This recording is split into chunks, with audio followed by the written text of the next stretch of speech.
चला तर कांद्यापासून आज आपण न्यू रेसिपी करूया। तुम्ही गंजामध्ये किंवा ताव्यावरती करू शकता। 1 ते 2 पोळी तुम्ही नक्कीच जास्त खाल। तुमच्या आवडीनुसार तुम्ही कांदे कट करून घेऊ शकता। मी इथे उभे उभे काप कांद्याचे अशा प्रकारे करून घेतलेले आहेत। एकदम असे पतले कांदा आपल्याला कट करून घ्यायचा आहे। खूप छान ही रेसिपी लागते, एक वेळेस तुम्ही नक्की बनवा। मी इथे कांदे कट करून घेतले आणि पाण्यामध्ये घातल्यावर काय होते, पूर्ण कांदे हे आपले सेपरेट असे वेगळे होतात। पाण्यामध्ये घालून आपल्याला धुवून घ्यायचे आहेत कांदे। अशा प्रकारे बघू शकता तुम्ही किती छान असे मोकळे झाले। चला तर बनवूया। मी थोडंसं तेल घातलेलं आहे ताव्यावरती। तुम्ही गंजामध्ये सुद्धा करू शकता। थोडेसं कांदा आपल्याला घालायचा आहे, तेलामध्ये मस्त लालसर होईपर्यंत अशा प्रकारे परतून घ्यायचं आहे। लालसर होईपर्यंत परतून जिरे मोहरी घालायचे, पुन्हा परतून घ्यायचं आहे आपल्याला। मस्त मोहरी अशा तडतडू द्यायच्या आहेत। 5 ते 6 सेकंद आपल्याला हे रचना। त्यामध्ये हळद घालायची आहे, हळद परतून घ्यायची। पुन्हा त्यामध्ये आपल्याला लाल तिखट घालायचं चवीनुसार। पुन्हा आपल्याला परतून घ्यायचं आहे। मीठ घालायचं आहे 1 चम्मच आपल्याला। अशा प्रकारे मला हवं तसं लाल तिखट तुम्ही यामध्ये घालू शकता।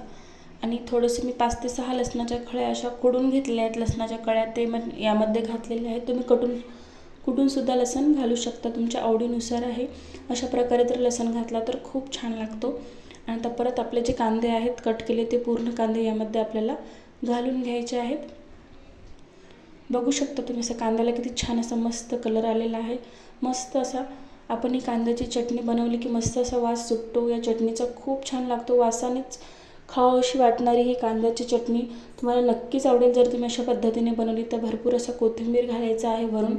बघू शकता किती छान असा मस्त कलर आलेला आहे आपल्या कांद्याच्या चटणीला। तुम्ही कांद्याची चटणी किंवा कांद्याची भाजीसुद्धा बनवू शकता। एक वेळेस तुम्ही नक्की अशा पद्धतीने बनवा।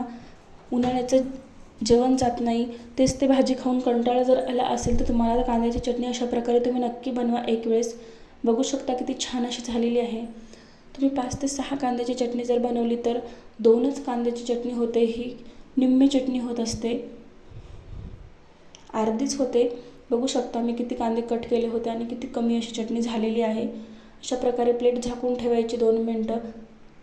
2 मिनिटं झाले, प्लेट काढून घेऊ। बघू शकता किती मस्त आपली कांद्याची चटणी रेडी झालेली आहे। आजची रेसिपी कशी वाटली तुम्हाला कमेंटमध्ये नक्की कळवा। व्हिडिओ आवडला असेल तर एक लाईक करा, शेअर करा, सबस्क्राईब करा आपल्या चॅनलला। बेल आयकॉनला प्रेस करा जेणेकरून सर्वात अगोदर नोटिफिकेशन तुमच्याकडे येईल। बघू शकता किती मस्त अशी आपली कांद्याची चटणी ही रेडी झालेली आहे। नक्कीच तुम्ही अशा प्रकारे बनवा, नक्कीच तुम्हाला आवडेल।